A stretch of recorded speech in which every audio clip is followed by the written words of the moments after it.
Aquele que começou a boa obra na minha vida é fiel. Quem lembra dessa clássica? Quem ele é fiel. Amém, querido? Glória a Deus. Seja bem-vindo a mais um vídeo do nosso canal. Eu sou o pastor Leandro Machado. Esse é o nosso projeto Bíblia em um ano. Nós estamos hoje no dia 91 e é dia de começar livro novo. Hoje nós vamos começar o livro de Jó. Parabéns você que está fiel até aqui. Você que está chegando novo aqui no nosso canal, já deixa aqui o seu like, se inscreve, deixa o seu joinha aqui, o seu comentário. Fala, pastor, cheguei chegando, né? E bora lá crescer e avançar. Quero te lembrar que todos os dias às 7h07 da manhã eu tenho lá um devocional, tenho um momento com os escudeiros lá no meu Instagram, o Leandro Machado. E também, se você ainda não adquiriu, eu lancei essa semana um livro novo, Sexo Sem Vergonha, para ensinar tudo sobre sexo, pornografia e masturbação para o povo cristão. Um tabu, não é aí muitas vezes dentro da igreja que não é falado e por isso o povo perece. A Bíblia mesmo diz, Oséias, né, que o povo perece por falta de conhecimento. Então a gente precisa ver a luz da Bíblia, né, sobre todos os assuntos para a gente viver uma vida plena. Mas bora lá então. Nós vamos começar de Mateus, capítulo de número 25. Nós vamos ler do verso 1 até o verso 30. Pega a sua Bíblia aí, aumenta o som e bora lá. Mateus 25, 1. Ele diz assim: Então o reino do céu será como 10 virgens, que pegaram suas lamparinas e saíram encontrar com o noivo. 5 delas eram insensatas, 5 prudentes. As 5 insensatas não levaram óleo suficiente para as lamparinas, mas as outras 5 tiveram o bom senso de levar o óleo reserva. Como o noivo demorou para chegar, todas ficaram sonolentas e adormeceram. À meia-noite foram acordadas pelo grito: Vejam, o noivo está chegando, saiam para recebê-lo. Todas as virgens se levantaram e prepararam suas lamparinas. Então as 5 insensatas pediram às outras: Por favor, dê-nos um pouco do seu óleo, pois as nossas lamparinas estão se apagando. Verso 9. As outras, porém, responderam: Não temos o suficiente para todas. Vão e comprem o óleo de vocês. Quando estavam fora comprando óleo, o noivo chegou. Então as 5 que estavam preparadas entraram com ele no banquete de casamento e a porta então foi trancada. Mais tarde, quando as outras 5 voltaram, ficaram do lado de fora, chamando: Senhor, Senhor, abra a porta. Mas ele respondeu: A verdade é que não conheço vocês. Portanto, vigiem, pois não sabem o dia nem a hora que isso vai acontecer. Verso 14. O reino dos céus também pode ser ilustrado como a história de um homem que está para fazer uma longa viagem. Ele reuniu seus servos e confiou o seu dinheiro, dividindo de forma proporcional à capacidade deles. Ao primeiro entregou 5 talentos, ao segundo 2 talentos, ao último 1 talento. Então foi viajar. O servo que recebeu 5 talentos começou a investir o dinheiro e ganhou outros 5. O servo que recebeu 2 talentos também se pôs a trabalhar e ganhou outros 2. Mas o servo que recebeu 1 talento cavou um buraco no chão e ali escondeu o dinheiro do seu senhor. Depois de muito tempo, o senhor voltou de viagem e o chamou para prestar contas de como haviam usado o dinheiro. O servo ao qual ele havia confiado 5 talentos se apresentou com outros 5 talentos. Deu os seus 5 talentos então para investir e ganhou outros 5 ainda. O senhor disse: Muito bom, servo bom e fiel. Você foi fiel na administração dessa quantia pequena e agora lhe darei muitas outras grandes responsabilidades. Venha celebrar comigo. 22. O servo que havia recebido do seu senhor 2 talentos, se apresentou e disse: Senhor, você me deu 2 talentos para investir e eu ganhei outros 2. Deixa eu beber um cafezinho aqui. Tô gravando isso aqui de manhãzinha, acabei de acordar, então um cafezinho vai bem, né? E ele diz assim, verso 24. Por último, 23. O servo disse: Muito bem, meu servo bom e fiel. Você foi fiel na administração dessa quantia pequena, agora lhe darei muitas outras responsabilidades. Venha celebrar comigo. Verso 24.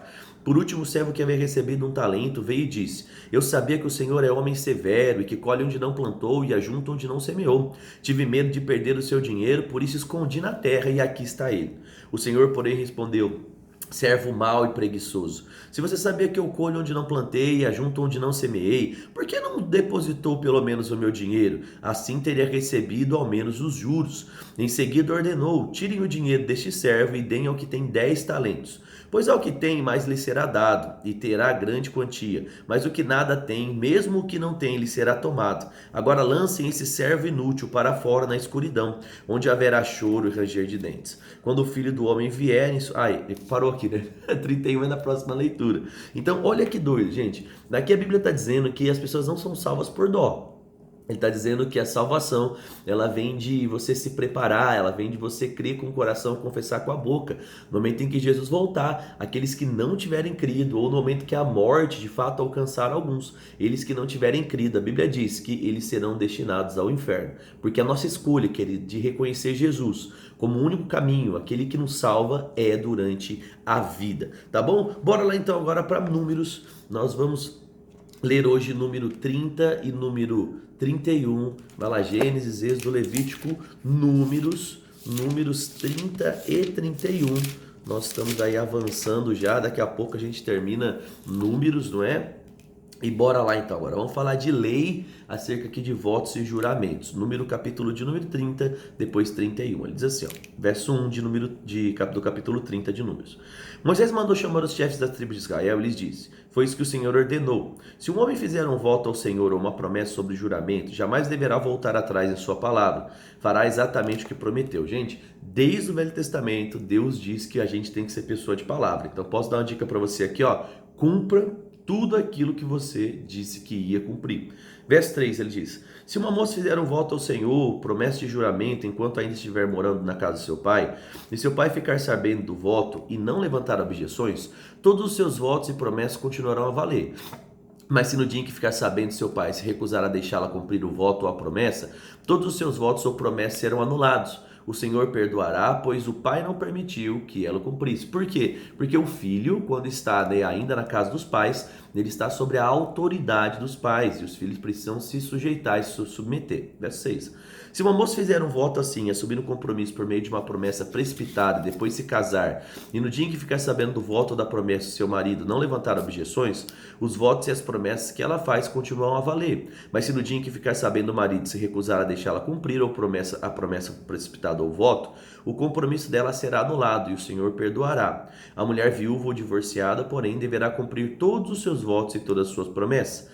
Se uma mulher for casada e morar junto com seu marido quando fizer o voto ou se comprometer por meio de uma promessa, e o marido ficar sabendo e não levantar objeções, os votos e suas promessas continuam a valer. Mas se no dia em que ficar sabendo o marido se recusar a aceitar o voto ou a promessa, será anulada, e o Senhor assim perdoará. Portanto, qualquer voto ou promessa que a esposa tenha feito de humilhar-se, o marido poderá confirmar ou anular. Mas se ele não levantar objeção alguma no dia em que ficar sabendo, indicará desse modo que está de acordo com seus votos e promessas.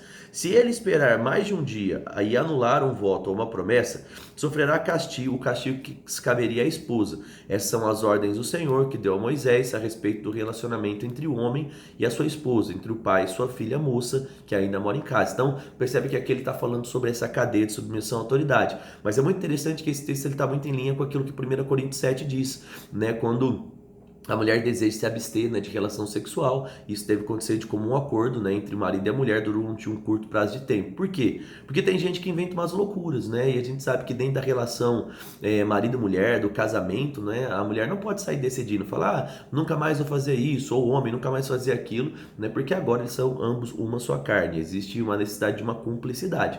Então para de fazer voto louco aí sem falar com seu marido e com a sua esposa, beleza? Então bora lá, Números 31, ele diz assim, verso número 1. O Senhor disse a Moisés, vingue-se dos midianitas pelo que fizeram aos israelitas. Depois disso você morrerá e será reunido com seus antepassados. Vixe, já falou que Moisés ia morrer aqui. Então Moisés disse ao povo, escolham e armem alguns homens para lutar na vingança do Senhor contra Midian. De cada tribo de Israel enviam 1.000 homens para a batalha, assim escolheram 1.000 homens de cada tribo de Israel, no total de 12.000 homens armados para guerrear. Moisés enviou 1.000 homens de cada tribo sob o comando de Finéias, filho do sacerdote Eleazar.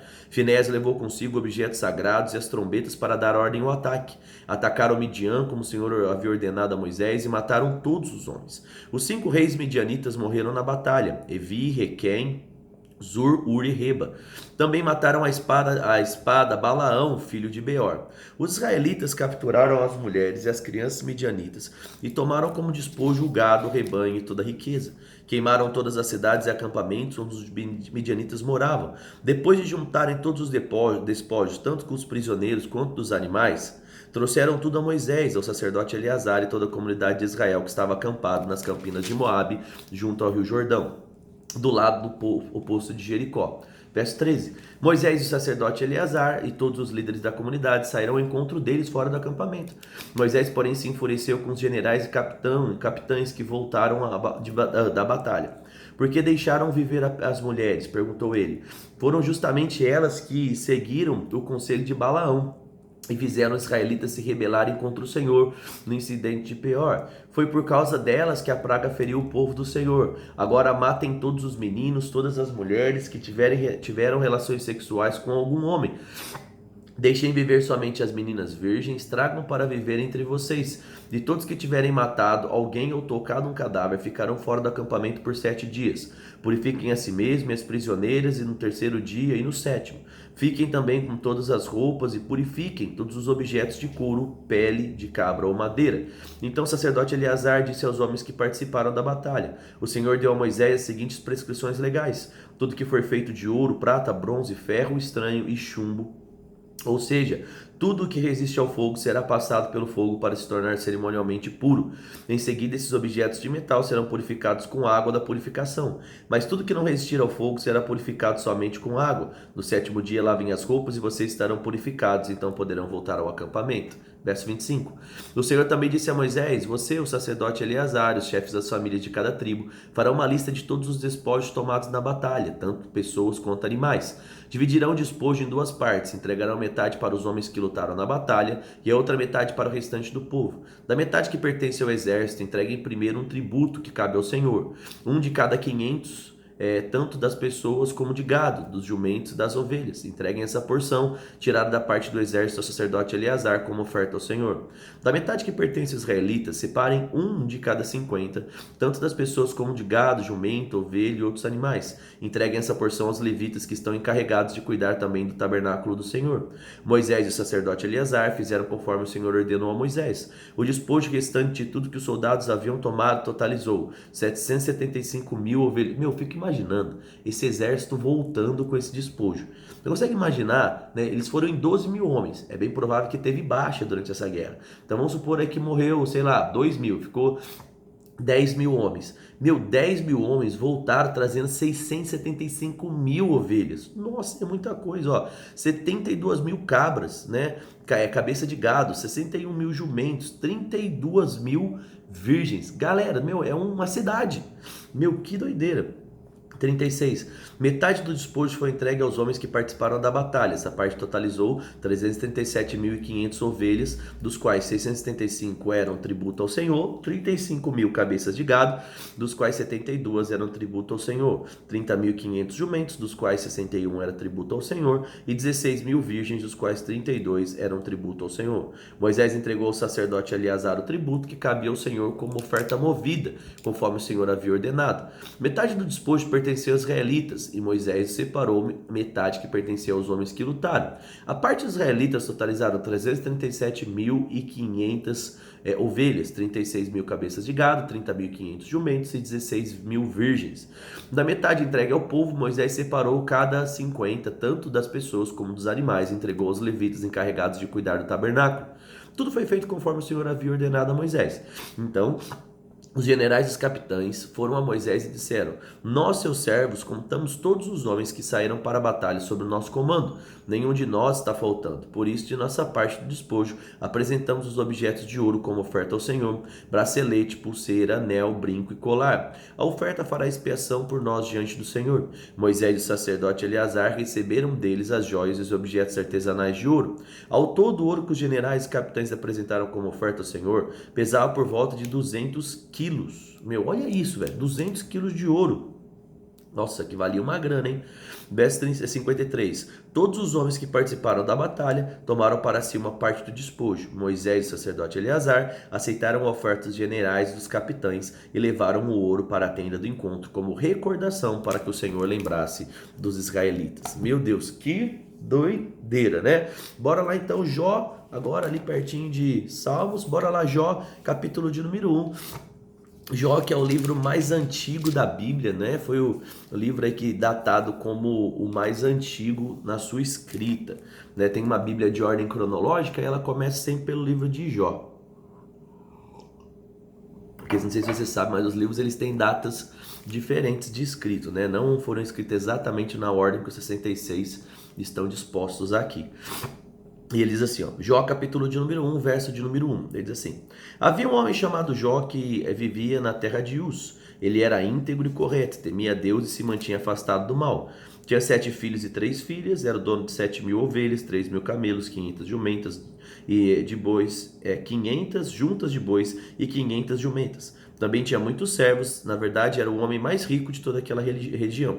Os filhos de Jó se revezaram em preparar banquetes em sua casa e convidavam as suas 3 irmãs para celebrar com eles. Quando terminavam esses dias de festa, Jó mandava chamar os seus filhos a fim de purificá-los. Levantava-se de manhã bem cedo e oferecia um holocausto em favor de cada um deles, pois pensava, pode ser que meus filhos tenham pecado e amaldiçoado Deus em seu coração. E essa era uma prática habitual de Jó. Você percebe que Jó era um homem medroso, ele tinha medo, né, de fato, da ira de Deus vir sobre os seus filhos, né, pelo pecado. Então, cuidado aí, ó, esse já é um detalhezinho para a gente pegar aqui todo o fio da história, né? Medo, né, é o oposto de fé, então você tem que tomar cuidado para não dar lugar para o medo.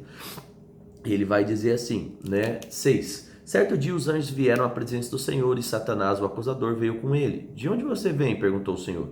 Satanás respondeu, estive rodeando a terra e observando o que nela acontece. Então o Senhor perguntou, você reparou meu servo Jó? Não há ninguém na terra como ele, é homem íntegro e correto, teme a Deus e se mantém afastado do mal. Satanás respondeu, é verdade, mas Jó tem bons motivos para temer a Deus. Tu puseste um muro de proteção ao redor dele, de sua família e de seus bens, abençoou em tudo que ele faz. Veja como ele é rico. Estende a mão e toma tudo que ele tem, e ele certamente te amaldiçoará na sua face. Pois bem, pode prová-lo. Disse então o Senhor, faça o que quiser com tudo que ele possui, mas não lhe cause nenhum dano físico. Então Satanás saiu da sua presença e, verso 13 diz, certo dia, quando os filhos e as filhas de Jó estavam num banquete na casa do irmão mais velho, chegou à casa de Jó um mensageiro com essa notícia. Seus bois estavam arando e os jumentos pastando perto daqueles. Quando os sabeus nos atacaram, roubaram todos os animais e mataram todos os empregados. Só eu escapei para lhe contar. Enquanto falava, outro mensageiro chegou com essa notícia. O fogo de Deus caiu do céu e queimou suas ovelhas e todos os seus pastores. Só eu escapei para lhe contar. Olha que coisa interessante, gente. Né? Percebe que Deus não está na jogada? Percebe que a brincadeira aqui, né? O diabo saiu, né? E aí ele começa a fazer as coisas. Só que quando o mensageiro ele vem falar, ele diz, o fogo de Deus caiu, né? As pessoas no Velho Testamento, tudo que acontecia, pela falta de conhecimento, normalmente elas atribuíam essas coisas a Deus, e é por isso que a gente tem tanta dificuldade, né? Muitas vezes, por algumas pessoas, de entender a bondade de Deus, o carinho de Deus, porque elas olham e falam assim, Deus é ruim, Deus não tem princípio, Deus mudou do Velho para o Novo Testamento, mas não, né? Fica fácil da gente ver, lembra? Como eu conheço Deus? Olhando através da ótica de Jesus, né? João 14 ele vai dizer que o verbo se fez carne, habitou entre nós, né? E foi a primeira vez que a gente pôde ver Deus de fato, né? Como ele é, através de Jesus. Jesus dizia, quem vê a mim, vê ao Pai. Então olha para Jesus, e aí pelo filtro de Jesus você olha para o Velho Testamento. O que esse cara está falando? Né? Tá em linha com aquilo que Jesus fez, Jesus disse? Tá. Então, beleza, tá certo. Não está. É o oposto do que Jesus fez e disse. Então, é bem provável que aquilo que o homem está dizendo aqui é algo que ele achou. E é muito doido isso na Bíblia, porque Deus, ele preservou erros de homens, né? A gente vê Davi, né? Vamos ver depois Davi lá adulterando, né? Mandando matar e tudo mais, e a gente vê também a fala e a perspectiva ou a crença de alguns homens sendo retratados, como esse que a gente acabou de ler aqui no verso 16, tá bom? Bora lá, verso 17, ele vai dizer assim, enquanto ele falava, outro mensageiro também chegou com essa notícia. 3 bandos de saqueadores caldeus roubaram seus camelos e mataram seus servos. Só eu escapei para lhe contar. Enquanto ele falava, ainda outro mensageiro chegou com essa notícia. Seus filhos e filhas estavam num banquete na casa do irmão mais velho. De repente veio do deserto um vendaval terrível, atingiu a casa de todos os lados. A casa caiu e todos os seus filhos morreram. Só eu escapei para contar. Então Jó se levantou e rasgou o seu manto, depois raspou a cabeça, prostrou-se com o rosto no chão, em adoração, e disse, saí nu do ventre da minha mãe, e estarei nu quando partir. O Senhor me deu o que eu tinha e o Senhor o tomou. Louvado seja o nome do Senhor. Olha que doido. Então ele acha que Deus está no negócio, mas a gente percebe aqui o coração correto de Jó, né? Diante de uma situação, ele fala, ó, independente do que está acontecendo, eu continuo crendo em Deus, continuo exaltando o nome do Senhor. É isso que ele está dizendo. Não é verso 22? E em tudo isso, Jó não pecou e nem culpou a Deus. Gente, nós precisamos aprender isso. Tem coisas que a gente não entende. Quando a gente perde um ente querido, quando uma coisa ou um problema acontece, muitas vezes isso vai fugir da nossa compreensão, os porquês. E eu quero te ensinar algo que vai, de fato, aliviar a sua vida. Sabe, não busque entender os porquês. Busque crer na palavra, naquilo que Deus diz, e isso deve ser o suficiente. Creia no consolo do Espírito Santo, creia, né, que Deus, ele é mais inteligente, é melhor do que nós. Deus, quando ele pode livrar, ele livra, quando ele não pode, ele não faz também, né, querido? Porque Deus é um Deus de princípios. Se apegue a Deus. Se apegue às verdades da Bíblia e não aos porquês, porque quem busca explicação para tudo vai viver uma vida de frustração, porque nem todas as coisas terão explicação. Então, lendo assim, a gente termina a leitura de hoje, né? A gente leu então Mateus, Números e Jó, começamos um livro novo. Seja bem-vindo aí a essa aventura que nós vamos ter, né, em todos os capítulos do livro de Jó, que é um livro muito interessante para a gente quebrar alguns paradigmas e alguns biscoitos aqui. Então, escreve aqui embaixo, Deus não mudou. Essa é uma verdade que precisa ficar muito clara para mim e para você. Deus não mudou. Deixa aqui nos comentários, deixa o like aqui, né? Se você não se inscreveu no canal ainda, se inscreve. Se não segue no Instagram, segue aí, né, o Leandro Machado, e eu vou orar por você. Pai, eu quero render graça pela sua fidelidade.